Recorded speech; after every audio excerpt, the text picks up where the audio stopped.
Eh bien bonjour à toutes et à tous, bienvenue sur ma chaîne YouTube des figurines et des jeux pour la présentation d'une des deux extensions pour Dungeon Saga. Donc à savoir que je reviens de Paris, de chez mon partenaire Victoria Game, et je ramène deux boîtes qui m'ont été offertes. Donc j'ai soumis à ma communauté sur Facebook, parce que sur Facebook, sur ma page, il se passe pas mal de choses. Donc j'avais soumis à ma communauté, notamment le groupe Dungeon Saga France, de voter pour laquelle des extensions ils souhaiteraient voir présentées en premier. Donc les votes ont été très serrés. Il en est ressorti que l'œil des abysses a été en tête de très peu de voix, d'une voix très exactement. Ils avaient 24 heures pour voter. Donc voilà, c'est l'œil des abysses que je vais vous présenter dans cette vidéo. Et puis ce que je vais faire, je vais enlever le cellophane et puis on va regarder ce qu'il y a dedans, à savoir bien sûr que par la suite, vous aurez la présentation du produit, la forteresse noire. Donc c'est parti pour l'unboxing de l'œil des abysses pour Dungeon Saga. Alors avant d'ouvrir la boîte de cette extension l'œil des abysses, à savoir que vous avez 9 figurines offertes dans cette boîte qui sont tirées des cryptes infernales dont j'avais fait la présentation, l'unboxing, ainsi qu'un tuto de peinture d'une de ces figurines. Donc ça c'est la petite précision. De quoi va parler l'extension, dont nous allons retrouver 4 nouveaux héros qui vont répondre à l'appel de la Dame Verte, plongée dans une quête cherchant à mettre fin à l'influence insidieuse du Père des mensonges sur le monde. Donc ils vont rechercher cette antique relique en obsidienne appelée l'œil des abysses, qui a le pouvoir d'influencer des royaumes entiers afin qu'ils obéissent aux seigneurs abyssaux, donc d'où la présence, comme vous l'aurez remarqué, des monstres abyssaux. Donc il va falloir découvrir cette relique et l'emporter dans les profondeurs des abysses pour la détruire à l'endroit même où elle a été forgée. Donc comme vous pouvez le voir, il y a 4 nouveaux héros qu'on va jeter un petit coup d'œil ensemble et diverses figurines, des objets, un livre des quêtes. Ce que je vous propose, on attaque directement l'unboxing. Donc on va y retrouver dedans, alors je vais tout sortir comme ça, on aura une visu globale. Hop, c'est parti. Donc nous avons tout d'abord... Ah, tiens. Alors ça vous dit quelque chose, mais ce n'est pas ça. Voilà, c'est le livret journal des quêtes. Nous avons les figurines que nous allons regarder en détail. Nous avons les différents personnages, héros que nous allons aussi regarder en détail, ainsi que quelques objets et des monstres. Donc tout ça, nous allons le regarder en détail. On va passer succinctement sur le livret des règles, le journal des quêtes. Et ensuite, on va regarder ce qu'il y a pour les figurines et les héros.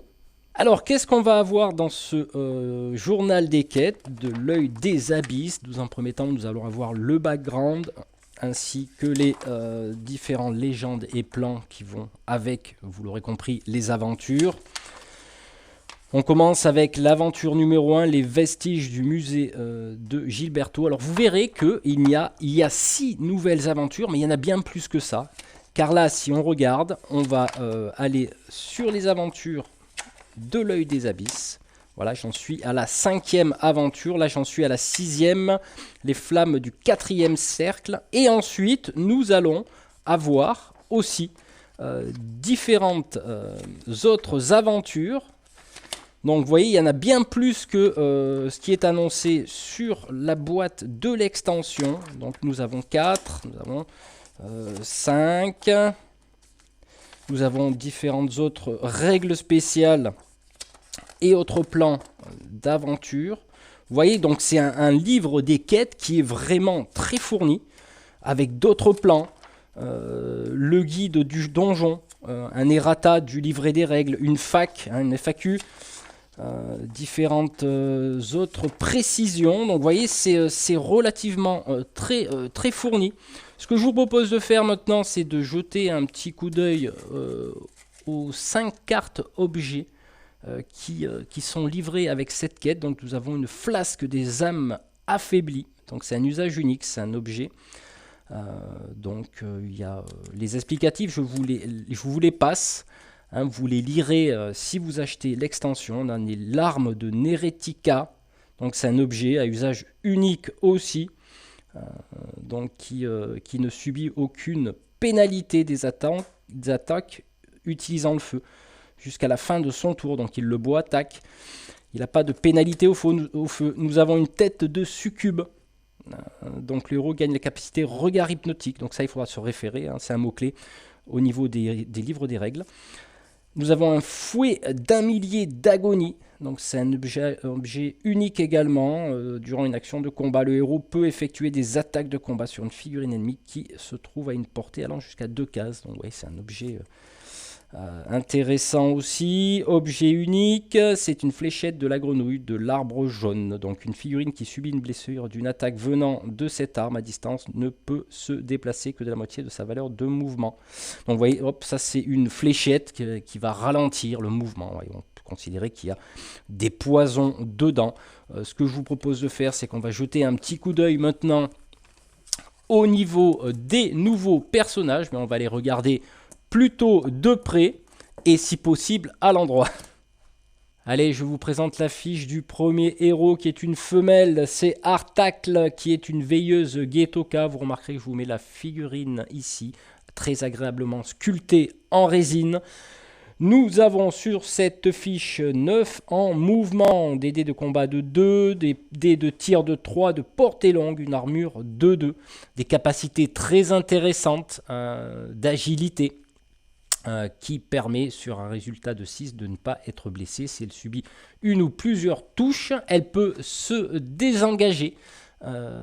Voilà, et toutes les attaques gratuites possibles échouent. Donc vous voyez la capacité, on va dire, reptilienne de pouvoir se mouvoir à travers ses ennemis. Une capacité également de résistance à la chaleur car elle a passé des années à vivre dans une chaleur intense. Elle peut donc se déplacer sur la lave sans subir le moindre dégât. Voilà, donc ça il faut le savoir, sauf bien sûr si elle s'arrête sur une case lave. Donc dans ce cas-là, elle va un petit peu ramasser. Donc par contre, elle a un exploit très intéressant. Elle a un camouflage de caméléon. Elle peut changer d'apparence, ce qui lui permet de se camoufler. Donc elle peut faire un mouvement en ignorant tous les arcs ennemis et les attaques gratuites et se désengager gratuitement jusqu'à la fin de son tour. Elle gagne cette capacité de furtivité. Voilà, nous allons passer à un autre personnage. Allez, nous avons Manilde, la chasseuse de démons humaine. Donc c'est une humaine qui a un mouvement de 6, 5 dés de combat, 2 dés de tir, avec une spécificité portée courte, 2 en armure. Elle a 2 capacités, une qui est coriace et une qui s'appelle la proie des chasseurs. Donc elle fait partie de la tribu des Varangures, qui sont renommés pour leur habileté à chasser les démons, et notamment les serviteurs abyssaux et les boss abyssaux, en y mettant la capacité frénésie ou pilonnage. Donc là, ça peut être assez intéressant de combattre les abyssaux avec ce personnage. Elle a un exploit qui s'appelle l'appel tribal, qui sert à prévenir les alliés d'un Varangure de la présence d'un danger. Voilà, permet aux figurines alliées à portée longue d'ignorer les attaques gratuites et passer librement dans les arcs ennemis. Voilà, c'est plutôt intéressant comme exploit. Allez, je vous présente Hector, défenseur placoderme, mouvement, il a 6 en mouvement, il a 4 dés de combat, 4 en armure, il a des capacités assez intéressantes, il est endurant. Il a la capacité eau, qui est une particularité liée à sa race sûrement. Il pourra combattre bien sûr les sorts d'hydromancie. Il pourra jeter 3 dés qui ne battent pas sa propre armure pour le contrer. Par contre, il est vulnérable aux attaques de feu. Ça, ce qui est normal, hein. Il maîtrise l'eau, donc forcément le feu va lui faire du mal. Par contre, il a un exploit très intéressant qui s'appelle le plongeon du trident. Donc au moment de son attaque, il va sauter en l'air et puis il va enfoncer sa lance dans son ennemi en retombant dessus. Il peut par la suite se déplacer sur une case vide inoccupée, se trouvant à portée courte dans sa ligne de vue et adjacente à une figurine ennemie. Ce mouvement provoque pas d'attaque gratuite, il peut lancer ensuite une attaque de combat contre cet ennemi. Donc voilà, exploit très intéressant. Allez, je vous présente Jarvis, le dernier héros de cette extension, qui est un nécromancien ophidien, qui a un mouvement de 7, 2 dés de combat, 1 dé d'armure, c'est normal, c'est un nécromancien, les points de vie vont avec, vous remarquerez.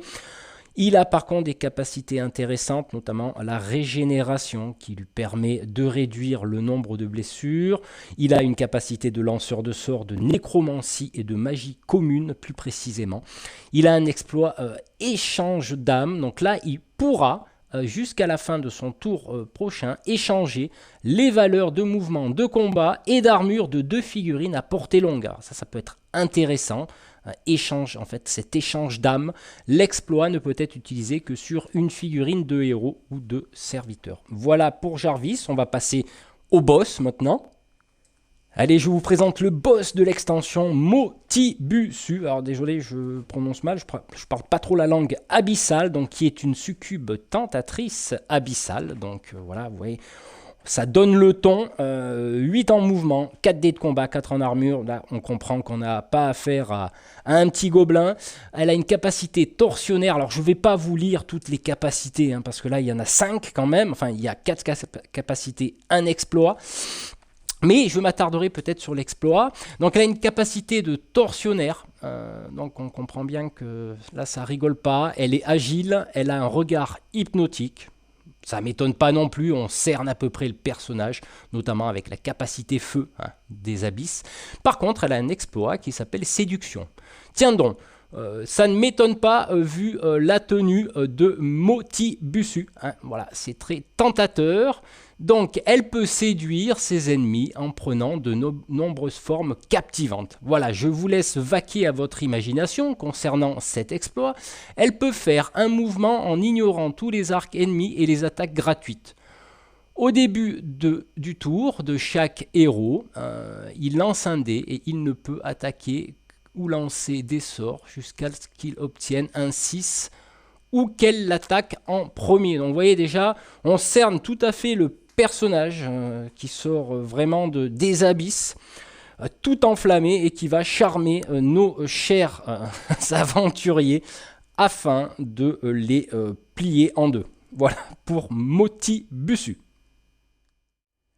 Voilà, c'est ainsi que se termine cette vidéo de présentation de l'extension Dungeon Saga L'Œil des Abysses. Donc j'ai volontairement passé la visualisation des figurines des Abyssaux, car vous allez les retrouver dans l'unboxing que j'avais fait à ce sujet, ainsi que le tuto de peinture, de mémoire d'un esprit des cryptes, il me semble bien, un personnage assez enflammé.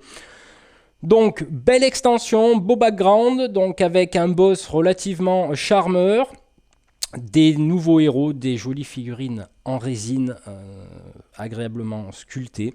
Ben écoutez, on va se retrouver bientôt pour l'extension La Forteresse Noire, dont il s'agira d'une quête, plus particulièrement de Orlaf le barbare, car une princesse a appelé de l'aide et Orlaf, c'est un barbare, il est chaud. Quand il s'agit de princesse, il n'y a pas à hésiter, il va sortir l'épée et les gourdins. Et puis voilà, ça sera présenté très bientôt. Alors à savoir que à la date à laquelle je présente cette extension, je suis actuellement à Cannes, donc n'hésitez pas à venir sur le stand de Victoria Game, Mantic France, pour des parties de démo de Dungeon Saga, de Star Saga et de Walking Dead. Allez, on se retrouve très bientôt pour une nouvelle vidéo. Ciao!